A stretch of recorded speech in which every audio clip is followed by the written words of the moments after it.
จ้าทุกคนผัวบอกว่ากะหล่ำนี่มีคุณประโยชน์หลายเด้อเพิ่นว่าอันซอยกะหล่ำเป็นแผ่นเป็นเส้นน้อยๆแบบนี้เนาะทุกคนแล้วก็อันมาแช่น้ำเกลือเนาะทุกคนหลังจากแช่น้ำเกลือแล้วก็แช่โดนเติบเนาะทุกคนแล้วก็เอาขึ้นมากินนี่แบบนี้เลยเนาะทุกคนแซ่เพิ่นว่าเนาะ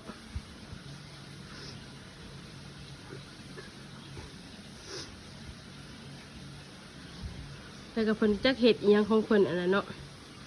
ขั่วซีนหมูบริต้มซีนหมูนี่แหละทุกคนต้มเส้นร่อนมาจากเพิ่นมากินเนาะทุกคนต้มเส้นร่อนใส่หมูแล้วทุกคน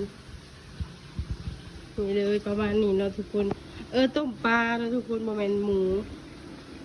ต้มปลาใส่เส้นร่อนเนาะทุกคน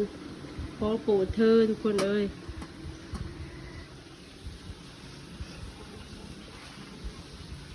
วก็จะมีเมนูปิ่งเขียดนาเนาะทุกคนบ้านเขาเอิ้นว่าเขียดนาเด้อนี่เด้อ